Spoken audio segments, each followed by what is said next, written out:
Bien, hermano.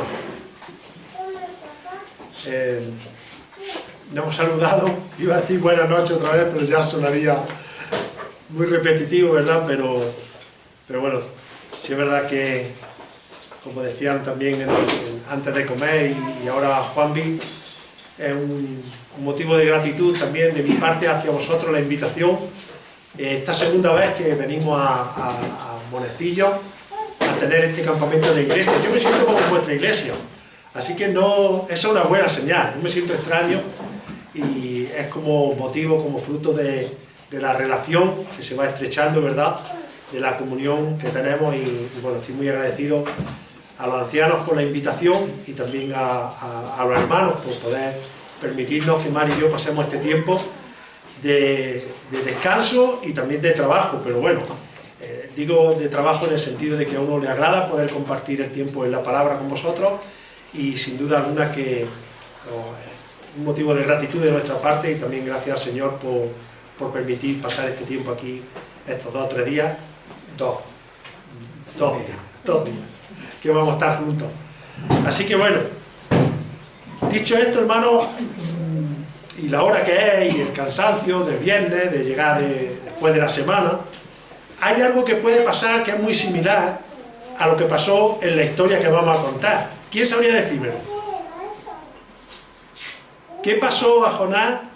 Yo digo, va a ser un examen para los niños, porque al principio cuando hemos venido hemos visto los nombres en las puertas. Le digo a Mari, ya verá ahora el susto que le voy a dar a Mari Ángeles. Y digo, oye, no encuentro en el libro de Job los nombres que has puesto. ¿Cómo que Job?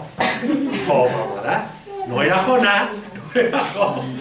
Pero bueno, pasado el susto, y también el susto de ver que a mi lado le han puesto el nombre de tempestad, y luego he visto que era la tempestad, digo, pues esto va a ser lo más aproximado. Entre eso y las literas que la estábamos haciendo, y una estaba coja y un zangareo de las escaleras, chin, chin, chin. Bueno, que el Señor tenga misericordia de nosotros. Si no, mañana cambiamos las habitaciones y por hermandad, pues nos desvelamos una noche cada uno. Pero bueno, es la historia de Jonás.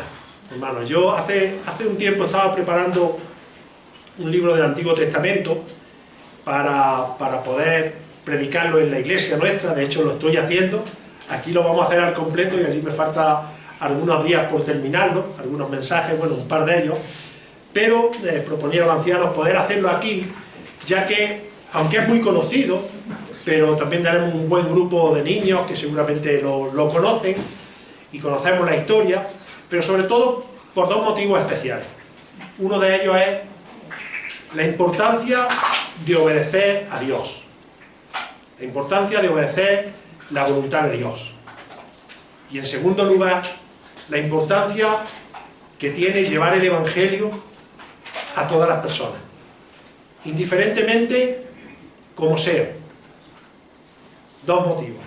Uno, ¿cuál es? Lo he dicho. Obedecer a Dios. 2, predicar el Evangelio porque es un mandato de Dios.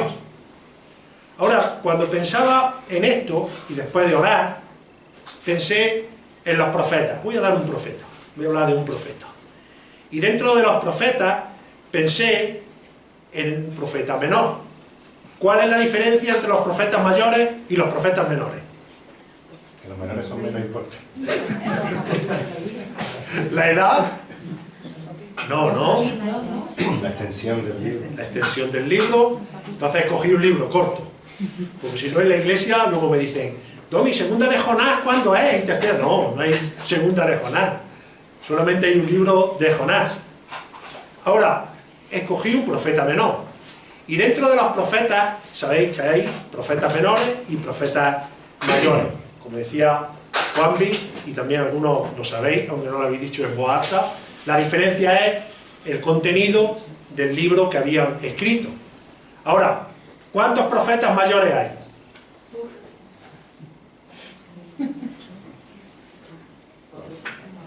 Cuatro, dice Juan, y acierta.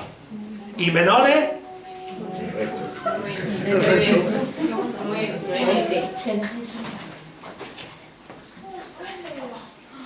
12. Uy, está bien. 4 mayores y 12 profetas menores. Digo esto no para hacer un examen, sino quiero que nos situemos dónde está nuestro profeta.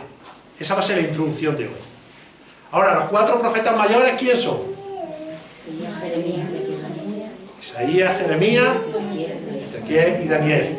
Y la segunda pregunta es, ¿cuáles son los profetas menores? Osea, Joel, Amós, Elías, Jonás, Miguel,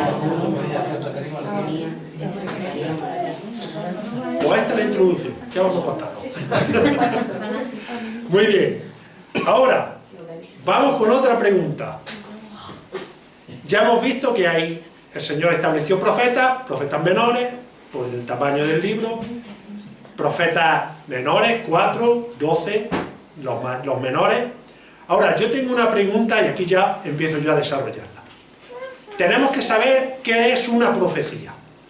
Yo me hacía 2 preguntas. Cuando empezaba a estudiar Jonás, y a mí me gusta volver a las raíces de todo, ¿qué es una profecía? Y esto me llevaba a otra pregunta. Cuando sepa qué es una profecía, tengo que saber qué es un profeta o quién es un profeta. Ahora, de forma general, daros cuenta, una profecía es la exposición oral o escrita dicha por un vocero humano que transmite la revelación de Dios y expresa su voluntad para con los hombres. Repito, a modo general, una profecía es la exposición oral o escrita dicha por un vocero humano que transmite la revelación de Dios y expresa su voluntad para con los hombres. Eso sería una profecía. Expresar lo que Dios dice. Por lo tanto, nos da la respuesta a qué es un profeta, ¿verdad? Un profeta, por tanto, es aquel que ha sido llamado, esto es muy importante, en todo el libro de Jonás, aquel que ha sido llamado a exponer la voluntad de Dios que él había comunicado por revelación. Repetimos, un profeta es aquel que ha sido llamado, y esto lo subrayamos, a exponer la voluntad de Dios que él había comunicado por revelación. Ahora, ¿por qué me gusta hacer estas definiciones? Porque cuando nosotros sabemos las definiciones de qué es una profecía y qué es un profeta, nos va a enseñar qué no es un profeta y qué no es una profecía. Por ejemplo, un profeta no es una persona o un profesional que se autodesigna a sí mismo con el propósito de convencer a la gente sobre sus propias convicciones. No es nadie que se autodesigna a convencer a la gente con sus propias convicciones, sino que un profeta es aquel que ha sido llamado por Dios para proclamar como un heraldo desde la corte celestial el mensaje que Dios quiere transmitir al hombre. Eso es un profeta. Ahora, cuando hablamos de llevar un mensaje al hombre y que el autor del mensaje es Dios, por revelación, por inspiración divina, Dios puso hombres, y ahora nos lleva a las primeras preguntas, que fueron tanto los profetas mayores como los profetas menores, para llevar el mensaje al pueblo de Israel y a las naciones de alrededor del pueblo de Israel. Ahora, Dios se ha comunicado por medio de los profetas a lo largo de toda la palabra. Dios puso profetas antes del cautiverio, durante el cautiverio y después del cautiverio de Israel. Esta no la voy a preguntar, esta la voy a decir aunque la sepáis. Pero antes del cautiverio de Israel, por las naciones paganas, Dios puso a Abdías. Ahora recordad, tened en mente qué es un profeta y qué es una profecía, ¿verdad? Puso a Abdías, puso a Joel, puso a Jonás, aquí está nuestro profeta, puso a Amós, Oseas, Isaías, Miqueas, Nahum, Sofonías, Jeremías y Habacuc. durante el cautiverio, cuando el pueblo de Israel desobedeció a Dios y fue cautivado o exiliado, no es la palabra cautivado la que encaja aquí, sino exiliado, Dios puso a Daniel y a Ezequiel para seguir proclamando el mensaje de Dios. Y después del cautiverio encontramos a Ageo, Zacarías y Malaquías. Ahora, cuando nosotros tenemos esta pequeña información, nosotros observamos dónde se encuentra situado nuestro profeta, ¿verdad? Jonás es un profeta de las 10 tribus del norte de Israel que estaba profetizando, iba a llevar un mensaje y precisamente no al pueblo de Israel. Ahora, un poquillo de contexto. Israel en estos tiempos podía disfrutar de mucha prosperidad y paz, aunque era una paz relativa. Sus enemigos fuertes, que eran Siria, y aquí ya va a entrar Nínive y Asiria, estaban debilitadas. Por tanto, el rey Jeroboam II, que era quien gobernaba en ese reino, extendió las fronteras que habían sido exiliadas del pueblo de Israel, y ahora, por medio de esta falta de opresión, ellos habían recuperado otra vez su parte de terreno. Así que vivían en un estado de paz y de prosperidad el pueblo de Israel. Esto lo podemos encontrar en Segunda de Reyes, capítulo 14, del 23 al 27. Pero daros cuenta, aún estando en esta prosperidad y en esta paz relativa, ¿sabéis qué pasaba? Que el estado espiritual de Israel era un estado decadente. Era un estado totalmente decadente, porque estaban entregados al ritualismo y a la idolatría en un alto grado, pervirtiendo realmente todas las cosas que Dios le había mandado a hacer. Ahora, Dios, que tiene promesa de misericordia para su pueblo, estamos hablando de Israel del Antiguo Testamento, también tenía un mensaje de que si se apartaban de los principios que había establecido para él, iban a ser exiliados, iban a ser cautivos por parte de las naciones paganas. De hecho, Dios iba a castigar ese estado de pecado, trayendo destrucción y cautiverio por parte de los asirios en el año 722 a.C. Ahora, aquí nos encontramos a Jonás, y según nos muestra Primera de Reyes 14:25, Jonás venía de un pueblo llamado Gad-Afer, que se encuentra cerca de Nazaret.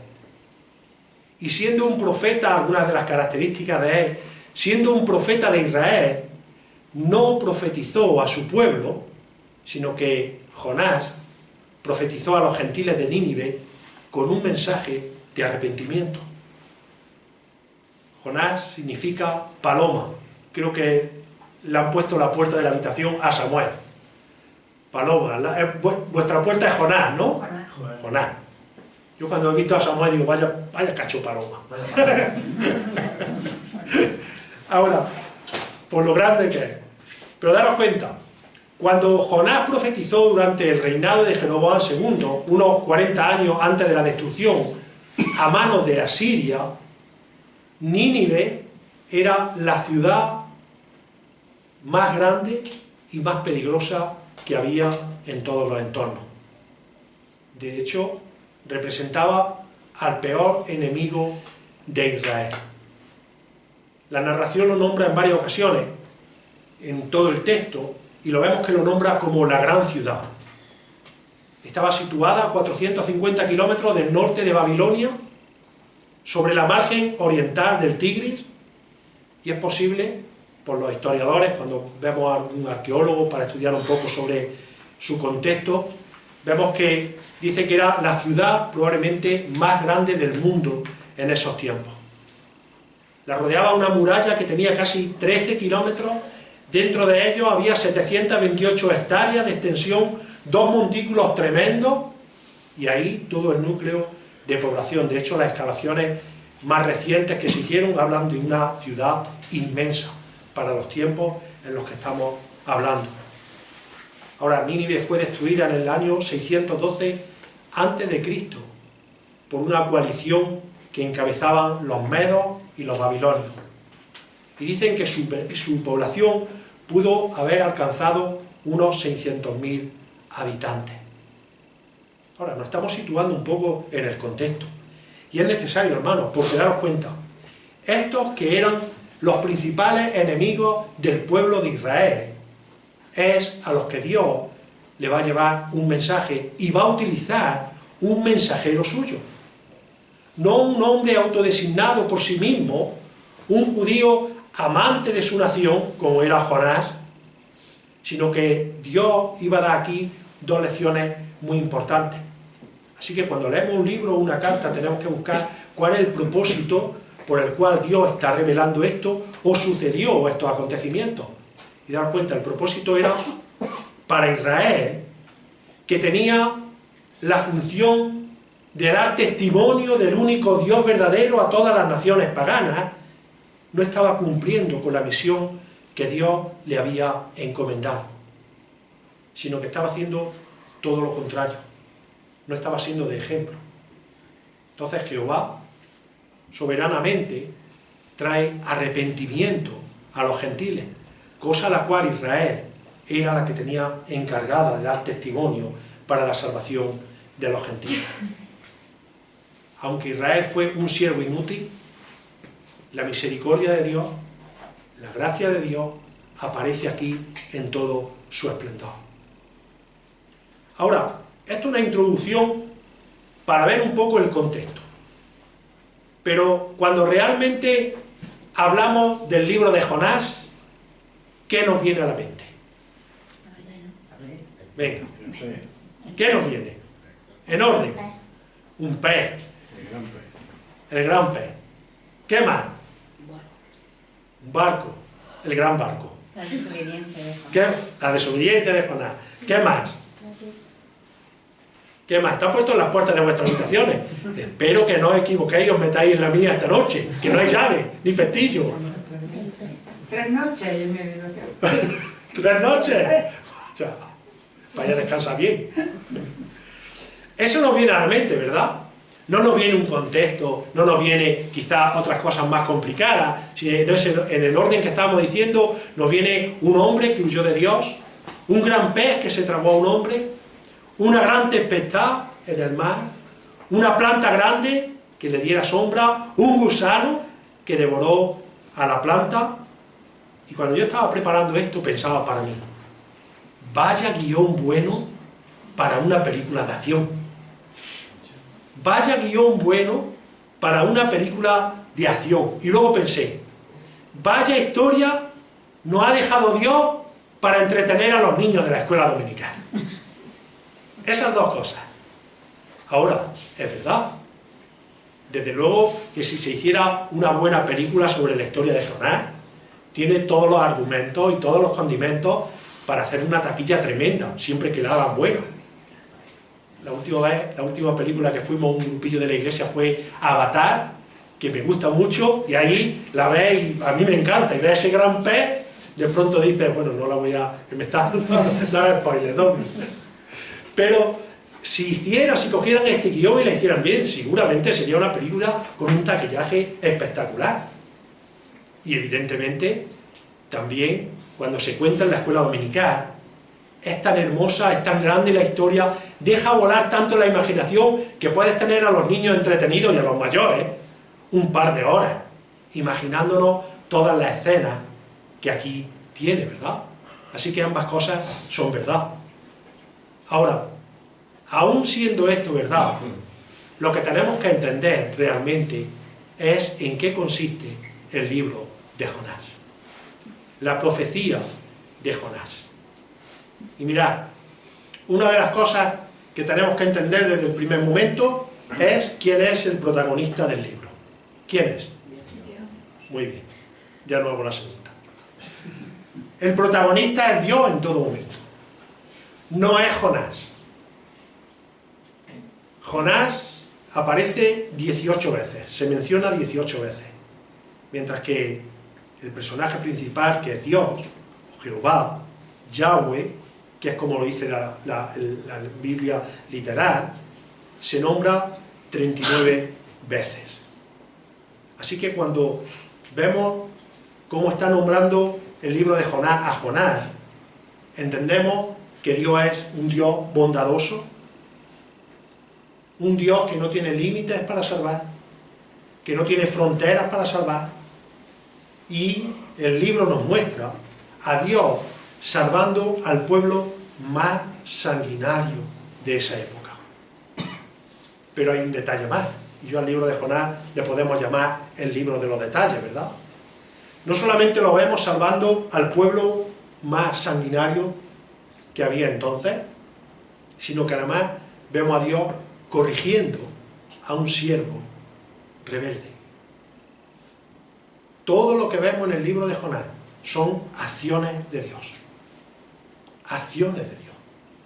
Mostrando su soberanía en toda su magnitud, mostrando su amor en toda su magnitud, mostrando su disciplina en toda su magnitud, mostrando su misericordia. Pero sobre todo vemos cómo es el Dios creador de todas las cosas, porque vemos mostrando su magnitud con el hombre, con la naturaleza, con los animales, con las plantas, con todo lo que Dios ha hecho. Así que a lo largo de todo el libro, como decía, podemos ver los detalles de Dios obrando sobre la creación, pero también sobre los hombres y sobre las personas, para salvar por medio de su gracia. Ahora, decíamos que el libro de Dios, el libro de Jonás es un libro de detalles, y digo esto porque no hay ni un solo detalle que vemos aquí que no haya sido movido por Dios. Ahora, dejadme que pasemos unos minutos solamente con unos detalles de estos personajes, y dejamos la introducción y ya mañana entramos en el tema, pero esto es importante. Como ya sabemos que el personaje principal del libro es Dios, tenemos que saber por qué características es el personaje principal en todo el libro. Mirad, uno de los peligros que tiene, bueno, de los peligros, entendedme, no es la palabra correcta, pero una de las inercias a las que te lleva un libro como el de Jonás, o probablemente también Eclesiastés, es que parece que estás predicando constantemente los 4 capítulos. Parece que estás predicando un mensaje, si mañana predicamos otro va a decir, este ya lo predicó ayer, y el otro lo predicó, y parece que siempre estás, porque comienza la historia y la termina, y cuando lo estás estudiando, tienes que estar constantemente observando el texto que estás estudiando, porque la inercia te lleva a toda la historia. Es más, como la conocemos, aunque no queramos, estamos constantemente adelantándonos al proceso que estamos leyendo. Ahora, en ese aspecto, hermano, recordando que Dios es el principal personaje del libro, lo vemos por 2 cosas. Primero, porque Dios es bondadoso, Dios es misericordioso y Dios es salvador. Ahora, eso no es que lo digamos nosotros, así lo describe el mismo Jonás. Dice Jonás, y oró al Señor y dijo, ah, Señor, ¿no era esto lo que yo decía cuando aún estaba en mi tierra? Por eso me anticipé a huir a Tarsis, porque sabía yo que tú eres un Dios clemente, compasivo, lento para la ira y rico en misericordia, y que te arrepientes del mal con que amenazas. Capítulo 4, versículo 2. Daros cuenta, hemos ido casi al último capítulo y estamos en una introducción, pero este era uno de los motivos para mostrar la rebeldía de Jonás. Cuando es reprendido, cuando es disciplinado por el Señor, Jonás dice, mas yo, con voz de acción de gracia, te ofreceré sacrificio, lo que prometí pagaré. La salvación es del Señor. Daros cuenta. Vemos la gracia y la misericordia y la bondad, como decíamos al principio, de Dios, porque salva a los marineros de la tempestad, capítulo 1, versículos 15 y 16. Lo vemos porque salva a Jonás de ahogarse en el mar, capítulo 1, 17. Lo vemos porque salva a Jonás de morir dentro del gran pez, capítulo 2, versículo 10. Vemos esa bondad del Señor porque salva a los ninivitas de la destrucción, capítulo 3 y 4, versículo 10. Pero vemos también cómo Dios, el personaje principal del libro, es bondadoso y ejerce control sobre todas las cosas. En la visión del profeta Jonás, ¿qué hace? Lo comisiona a llevar un mensaje a los ninivitas. El profeta se revela, capítulo 1, versículo 3. El Señor lo busca de nuevo, Dios lo busca, lo recomisiona hasta que obedece. Lo vemos en la salvación, a pesar de las dificultades. Vemos cómo salva a los marineros, a pesar de la tormenta.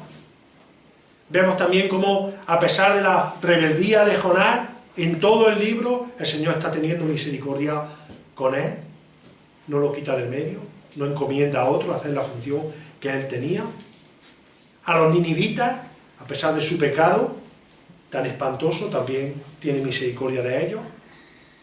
Pero también vemos a Dios obrar en la naturaleza. Levanta una gran tempestad en el mar, capítulo 1, versículo 4. Aquieta la tormenta, capítulo 1, versículo 15, primera parte. Lo vemos cómo prepara un gran pez para Jonás, cómo manda al pez vomitar a Jonás en tierra. Lo vemos cómo prepara una calabacera para que le diera sombra a Jonás. Lo vemos cómo prepara el gusano que seca la calabacera y prepara el viento solano que agotaría a Jonás. O sea, hermanos, vemos a Dios en todo su esplendor, en toda su potencia, en todo su poder. Dios está obrando. Cuando nosotros leemos el libro de Jonás tenemos que hacernos la pregunta siempre: ¿estamos contemplando a Dios en su soberanía? ¿Sabéis lo que significa la palabra soberanía? Sí, ¿no? Dios puede hacer lo que quiere, cuando quiere, como quiere y con quien quiere, porque es el dueño y señor de todas las cosas, y el libro de Jonás es un ejemplo de eso. Por eso es el principal personaje, y no Jonás, porque lo vemos como tiene el poder sobre todas las cosas, en su soberanía, en su compasión, y es perdonador. Ahora, ¿sabéis que ese mismo Dios, el personaje principal del libro de Jonás, sigue siendo el mismo Dios nuestro en el día de hoy? Que no ha cambiado nada, que sigue teniendo el mismo poder sobre todas las cosas, que sigue teniendo la misma gracia sobre todas las cosas, que sigue teniendo la misma misericordia. No hay nada del Dios de Jonás que haya cambiado al Dios que tenemos nosotros en el día de hoy. De hecho, en Romanos capítulo 5, versículo 8, dice: pero Dios demuestra su amor para con nosotros, en que siendo pecadores, Cristo murió por nosotros. Ahora, realmente, cuando nosotros conocemos el personaje principal de un libro de la Biblia, como en este caso la persona, a Dios mismo, también tenemos que mirar la otra parte. La otra parte son Jonás y los paganos. Y aquí he querido hacer un contraste entre ambos. Y un contraste muy curioso, porque mirad, mientras Jonás huye de Dios, capítulo 1, versículo 3, en el capítulo 1 y versículo 14, los paganos buscan a Dios. Lo veremos todo esto más detallado. Todo esto es desglosándolo, es un esquema. Mientras Jonás duerme en la tormenta, este mismo Dios que estamos hablando, soberano, que nosotros lo tenemos, seguimos teniendo ahora, los paganos claman a sus dioses. Mientras Jonás, teniendo el remedio, calla y duerme, espero que no como ahora algunos, un momento más y terminamos, ellos, los paganos, buscan la solución. Jonás, cuando habla de Dios, ellos ya habían actuado. Cuando Jonás se hunde en el mar, ellos adoran a Dios, los paganos. Cuando Jonás se enoja contra Dios, capítulo 4, versículo 1, los paganos se reconcilian con Dios. Cuando Jonás quiere morir, los ninivitas quieren vivir. Qué ramillete de contraste para aquellos que adoraban a dioses paganos y uno que adoraba y que conocía al Dios verdadero, al mismo Dios que tenemos hoy, sin embargo, estaba mostrando todo su enojo y desconfianza delante de él. Y de ahí podemos hacer dos subtítulos. Jonás, un rebelde de Dios, los paganos, dóciles a Dios. Qué curiosidades de este libro hacia nosotros, queridos hermanos. Qué curiosidades. Porque los ninivitas, no teniendo nada adorable, no teniendo nada para acercarse a ellos, los marineros tampoco, porque tenían sus propias idolatrías, sus propios dioses, nos damos cuenta como en un momento de angustia muestran más necesidad que Jonás, conociendo al único Dios verdadero. Ahora, la pregunta es, ¿haríamos nosotros lo mismo con personas que no tienen a Dios? Mirad, los ninivitas o el imperio asirio se distinguió por su poder y su crueldad. Un testimonio histórico dice así de ellos: la ciudad de Nínive fue convertida por Senaquerib en el siglo VII a.C. en la más hermosa ciudad del mundo. Sus amplios jardines y sus preciosas murallas demostraban que Asiria vivía su máximo apogeo, pero los muros del interior de sus palacios, hoy muchos conservados, estaban plagados de relieves que representaban quizás la causa de su grandeza. La toma de la ciudad de Laquis inspiró muchos de ellos, siendo la escena de los hebreos empalados una de las más relacionadas con esta crueldad de los asirios. Hoy, conservada en el Museo Británico, un texto dice: no deje a uno solo, joven o viejo, con sus cadáveres llenen las anchas calles de la ciudad. Podríamos considerar a Nínive como el más apropiado resumen de la cultura asiria.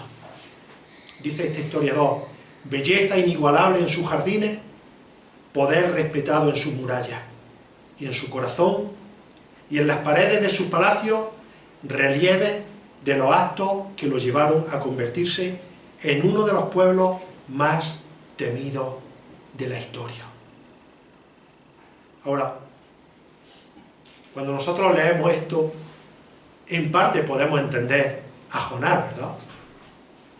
Jonás sabía perfectamente, y lo veremos más adelante, que la probabilidad de predicarle a los asirios, conociendo la misericordia de Dios, aún con esta crueldad mostrada a lo largo de la historia, podía darle salvación, podía darle arrepentimiento. Así que Jonás huye, sencillamente huye en la dirección opuesta, pero aún en su huida Dios va a utilizar su ejemplo y su testimonio para salvar a los marineros, para salvarlo a él de un gran pez, para salvarlo de todos los acontecimientos que, como decía al principio, una y otra vez se nos vienen a la mente y vamos repitiendo constantemente. Así termina el libro también. El mensaje es claro: Dios tiene un corazón hacia las naciones.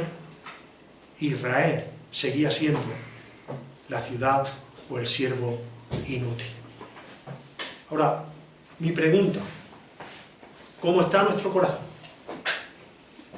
¿Somos rebeldes como Jonás hacia un mandato, hacia cumplir su voluntad?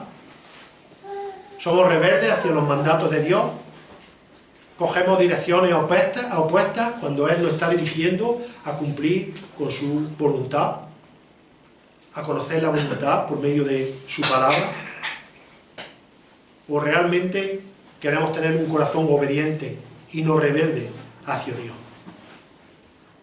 ¿Pensamos que la salvación solamente es para aquellos que nosotros consideramos que la merecen?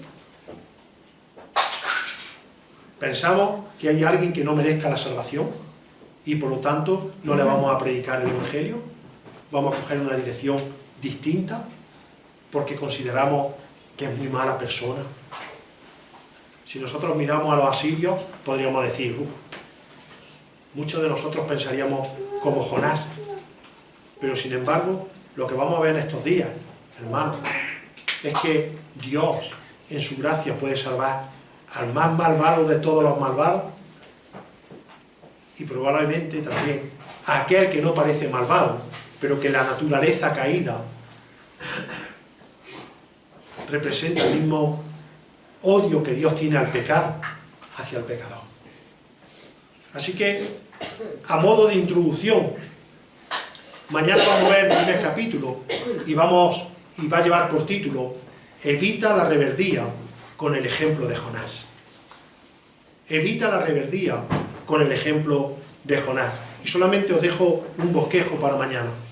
Vamos a ver cómo Jonás rechaza la misión encomendada. Vamos a ver cómo Jonás huye y Jehová lo persigue. Vamos a ver cómo la oración de Jonás va a ser para pedir liberación. Cómo también Dios prepara y renueva el corazón de Jonás y lo comisiona de nuevo hacia lo que tenía que hacer. Y también vamos a ver la pesadumbre de Jonás por el arrepentimiento de Nínive y cómo Dios le va a responder. Hermanos, espero que por medio de esta lectura aprendamos de esos detalles que Dios tenía preparado para Nínive, tenía preparado para Jonás, pero lo tiene preparado también para cada uno de nosotros en el día de hoy, en el contexto en el que nosotros vivimos. Así que espero que sea una lección apasionante. Que el Señor nos bendiga.